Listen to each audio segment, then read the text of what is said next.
Hi, everybody. Welcome to English Digest. I'm Stephanie. And I'm Tom. Hey, today we're talking about a career that you might want to be looking into and some pretty fearless fighters who have a career saving some wildlife in Zimbabwe. And they're all women, which is kind of fun.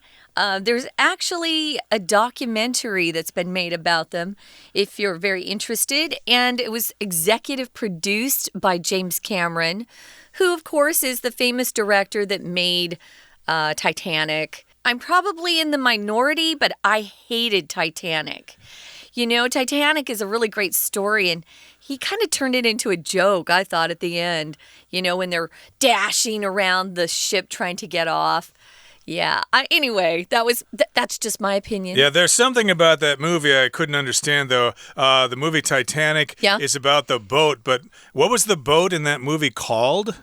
They never actually said what it was called. At least I didn't hear it. Oh, I don't know. But, yeah, wasn't my favorite. Anyway, we're going to be talking about these female fighters and how they're saving some wildlife. They have to be pretty fearless because the people that they're saving the wildlife from are criminals. We're going to talk more about that. But first, guys, let's read through today's lesson. It's midday in the serene wilderness of northern Zimbabwe's Fandundu wildlife area. Kicking up a trail of copper-red dust in its wake, a jeep bounces across the landscape. Aboard it, a squad of stone-faced women surveys the landscape. Despite what their rifles might suggest, they're not soldiers. They're the Akashinga, a highly trained squad of female rangers, and they're on the lookout for a leopard poacher. In a country where women continue to face widespread discrimination and abuse, the Akashinga's effectiveness might seem surprising. But the troop's founder, former Special Forces soldier Damian Mander, argues that it's this disadvantaged cultural context that makes the Akashinga especially suited for the work. Women like this can change everything, he asserts. Not only did the Akashinga's members have to pass a grim 3-day boot camp of non-stop rigorous exercises, but they also had to do so while being wet, cold, hungry, and sleep-deprived. The experience completely reversed Mander's previous doubts that women were as militarily capable as men. When he supervised a similar course for 189 men, only 3 remained by the end of the first day. In contrast, out of the Akashinga's original 37 candidates, 34 completed the program and 16 were selected. Now I can say that I can do something that is great. No man is going to challenge me again, says Nyaradzo Hoto, who joined the group after escaping from an abusive marriage. The group will sometimes be on patrol for over 24 hours at a time, clearing traps and tracking and arresting poachers.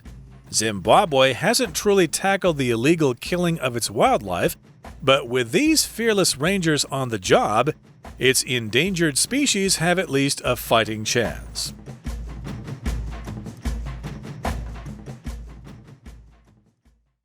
We're going to meet some fearless female fighters. And why are they fearless and who are they fighting? We're going to find out.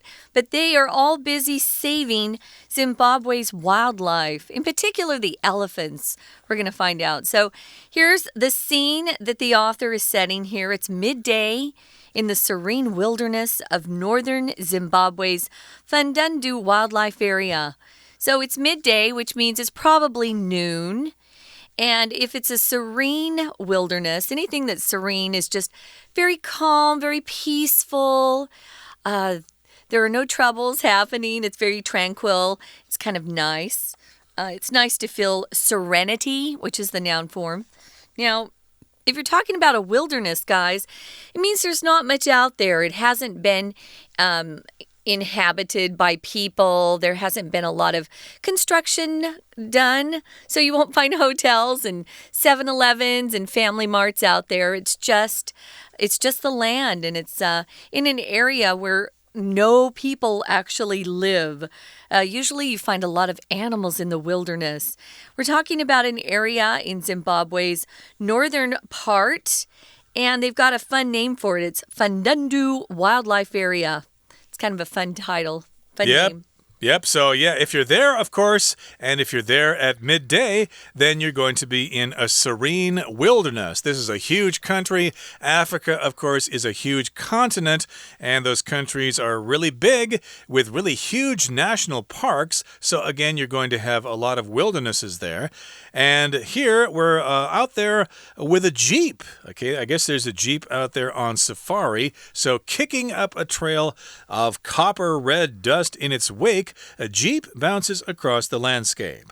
So yes, indeed, if you kick something up, that usually refers to you kicking the ground or hitting the ground in some way, and then dust comes up into the air. Okay, so in this particular case, it's not copper that's being kicked up. We're using the word copper to describe the actual color of the dust. It's copper red, okay? A red color that looks like copper, and that dust goes up in the wake of a Jeep. Now, we do need to explain this phrase here, in something's wake.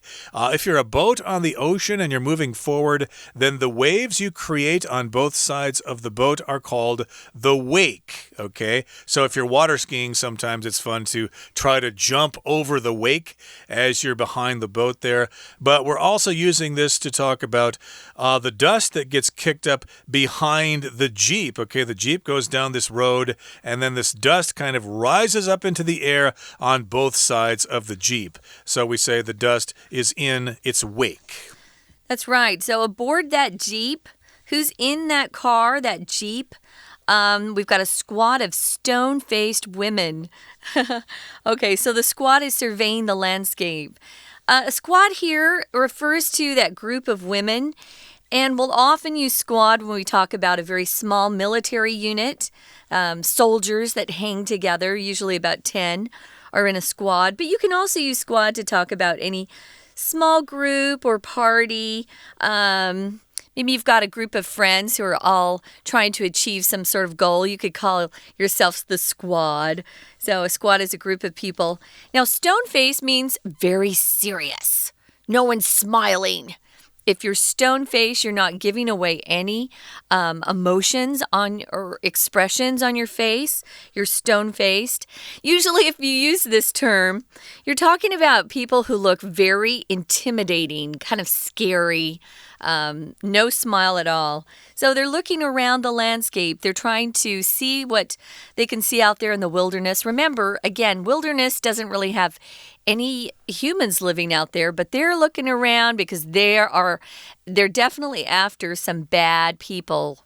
Right, and they're serious, of course. They're not out there for fun. No. So that's why we're describing them as being stone-faced. Their job is very important, and they can't screw around. Lives are at stake there. And despite what their rifles might suggest, they're not soldiers. So they might be dressed in camouflage, I'm imagining, or in this case, they're carrying rifles, which are the long kinds of guns that shoot bullets. And so despite what their rifles might suggest, even though they're carrying rifles, they're not soldiers. So they look like soldiers, but they're not soldiers, even though they are carrying rifles. Yeah, so that's why they look kind of scary. I have seen the trailer for the documentary, and they do have camouflage type uniforms on that helps them blend into the landscape there. You know, it's kind of dry. So they are all in the Jeep. They've got their rifles. They would be very scary for me. They're called the Akashinga. That's what they call themselves. They're a highly trained squad of female rangers. If you're a ranger, usually you're someone who is hired to look after a stretch of wilderness. Maybe you are a ranger in a national park, and you make sure that the people who visit that national park obey the rules and don't pollute and don't hurt the animals there. A park ranger. These are rangers as well, and they're on the lookout for a leopard poacher. Ooh, if you're on the lookout for something, guys, it's just a phrase that we use to say we're looking quite, with a lot of focus for something. Hey, be on the lookout for a gas station. When my family would go on vacation, we'd all pile into the station wagon and we'd take off, and my mom and dad would sometimes say that to the kids.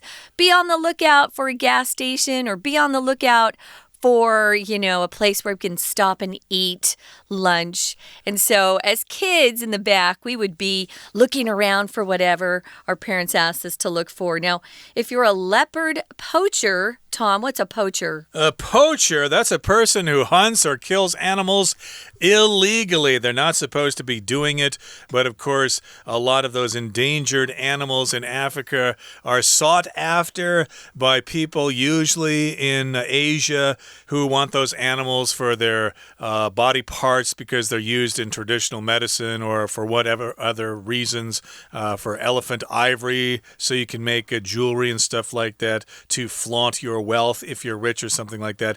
And that's harmful, of course, to the wildlife of these countries in Africa because those animals are being killed in large numbers and they're facing extinction. So yes, that's what these people are trying to do. They're trying to stop those poachers from finding and capturing and killing those animals. So again, they're on the lookout for those sorts of things. And that brings us about to the midway point in today's lesson. Let's take a break now and listen to our Chinese teacher. 各位同学，大家好，我是 Patrick 老师。今天我们要学习的是 Unit 5，Meet the Fearless Female Fighters Saving Zimbabwe's Wildlife。好的，我们直接看到第一题。What their rifles might suggest they are not soldiers。好，他们的步枪会暗示着什么？他们不是士兵。第一题。到底要怎么样把这两个部分连接起来？第一个部分是名词子句 What their rifles might suggest。第二个部分是他们并不是军人。我们看 A due to 因为 B despite 是尽管 C because 是因为 D even though 是即使。我们可以先从文法来汰除选项。首先What their rifles might suggest 其实是个名词子句，因此我们不需要连接词，也不可以用连接词，因此 C 跟 D 都先淘汰掉。接下来我们用语义来判断，这边因为和尽管应该是以 B 的 despite 尽管比较适合上下文的文意，尽管他们的步枪暗示着但他们却不是军人，一般人都会想到带枪的就是军人，可是这一支队伍并不是，他们是 They are the Akashinga。Akashinga 是什么呢？后面有一个同位语告诉我们 A highly trained squad of female rangers， 他们是一支训练有素的女性巡护员，或者我们可以称为像国家公园的保育巡查员。We're going to take a quick break. Stay tuned. We'll be right back.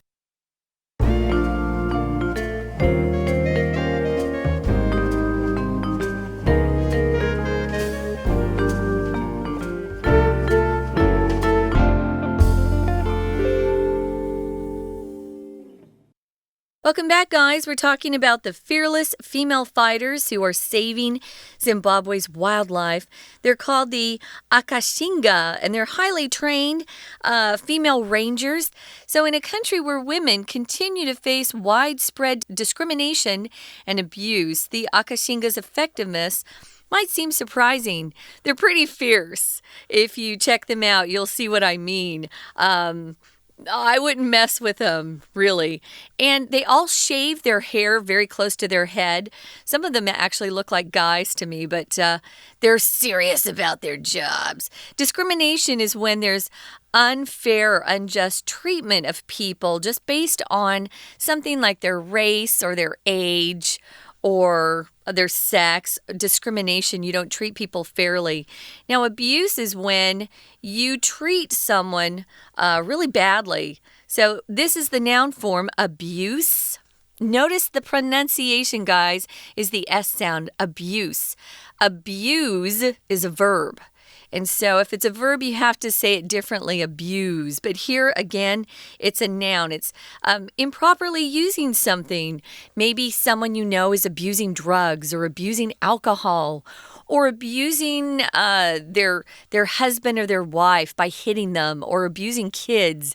All of this stuff is bad. Or maybe it's a politician abusing his or her office because they're taking bribes or money under the table to do something. There are lots of ways to abuse or be abusive, which is an adjective, abusive. So, of course, in Zimbabwe, they say that women there are discriminated against because they're women and they face abuse in marriages and at work and stuff like that. So because of these realities, you might be surprised if you hear about something called the Akashinga. Women are suppressed there in Zimbabwe, and so you would not think that they would become so rough and tough like the guys. But the troop's founder, former Special Forces soldier Damian Mander, argues that it's this disadvantaged cultural context that makes the Akashinga especially suited for the work. So basically what he's saying that is because they live in this kind of culture there where they face discrimination and abuse, because of that, all the more reason for them to become rough and tough because of this cultural context, okay? That would actually make them really suitable for this kind of work. They don't have any reason not to do this. Yeah, it gives them some power they probably don't have or aren't allowed to exercise that power in other parts of society. So, yeah, I can see how they'd really go for this. Now, if you assert something, which is the verb we're using for Damien having this opinion, if you assert something, you state something as a fact or a belief that you really confidently believe. You're kind of forceful with your opinion. You assert something. It's not like you're embarrassed to say it or, I hope this doesn't offend you, but here's how I think. No, if you assert something, it's a very strong statement of your beliefs. So not only did the Akashinga's members have to pass a grim 3-day boot camp of nonstop, rigorous exercises, they also had to do so while being wet, cold, hungry, and sleep-deprived. Ooh, this sounds like Army boot camp, where you're tested to see how, strong you can be before you give up. You never want to give up, though. If something's grim, it's very unappealing. It's forbidding. It's something you don't want to do. Maybe it's kind of depressing. It's relentless. It's very tough. That's what I would say. It's very, very tough. Boot camp is a camp that you go to learn the basic skills, usually for some sort of military service, but they're doing it here too because they have to train these women in how to handle rifles, how to handle poachers, and how to protect themselves and the wildlife that they are out there trying to keep safe. Indeed. So, yeah, they're not just taken out of the cities and given guns and told to look for poachers.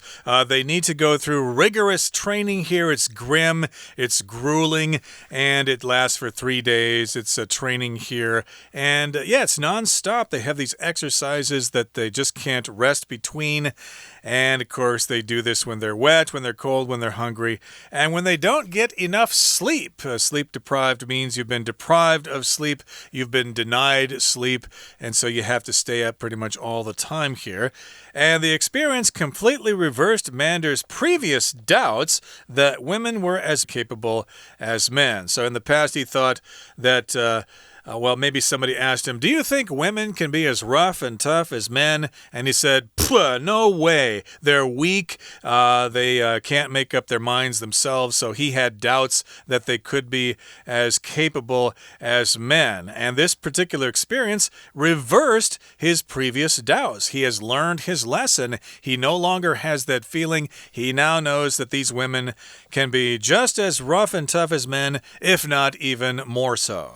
I want to go back to the word deprived, guys. It's one of our vocabulary words. If you're deprived, it usually is used with people who don't have the necessities of life.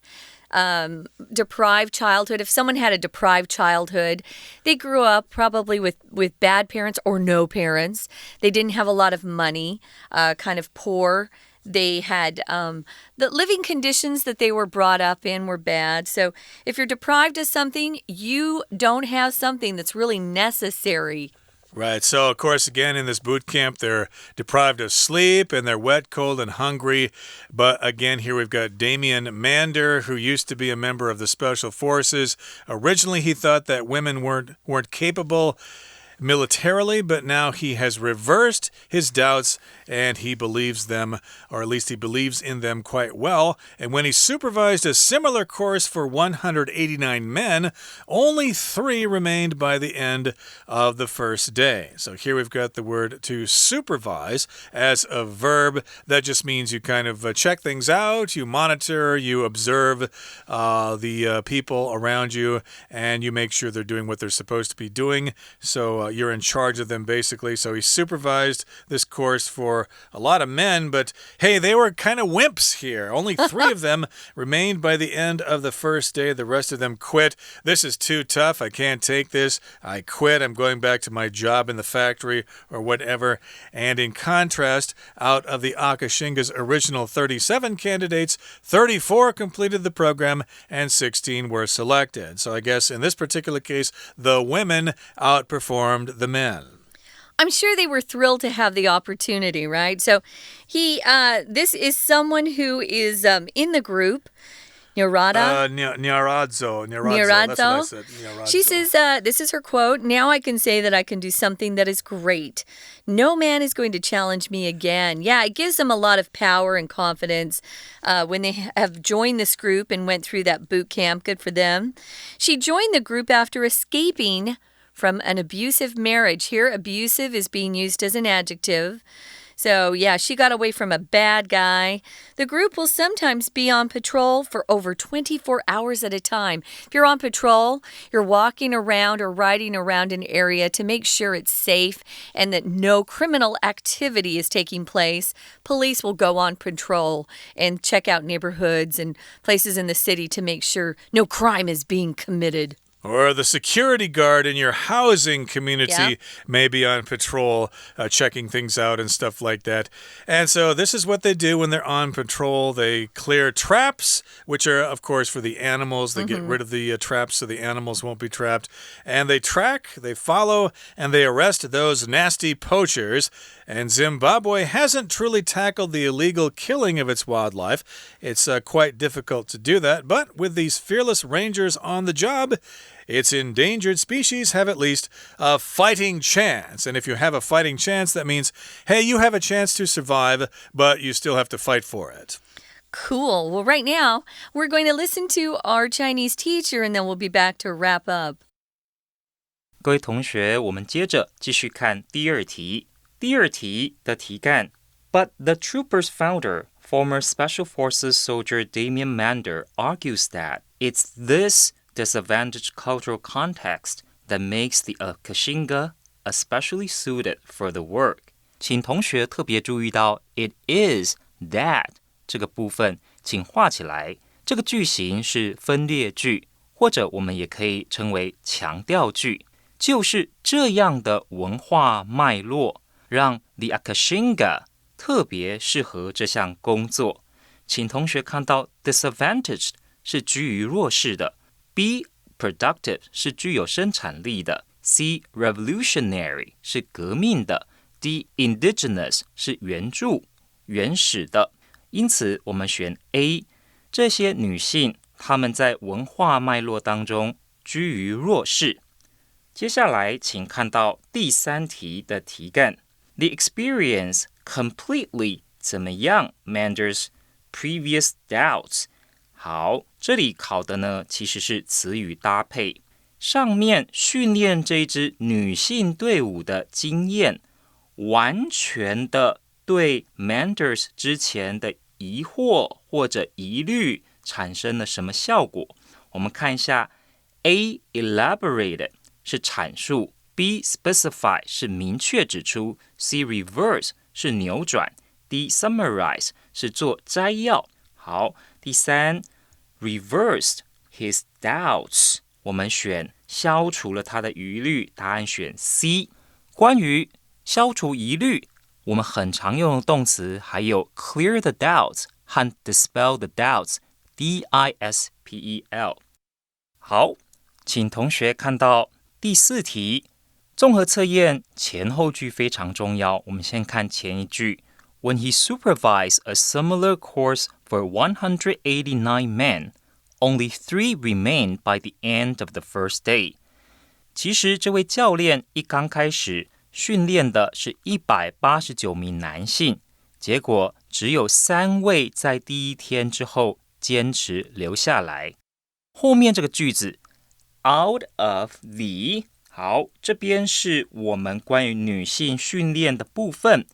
结果呢，37名接受训练，有34名完成了训练，因此男性和女性的训练结果相较之下，我们看第4题有哪些选项呢？ A in the end 是结果， B for example 是比方说， C as a result 是因此， D in contrast 是相较之下，因此我们选 D in contrast。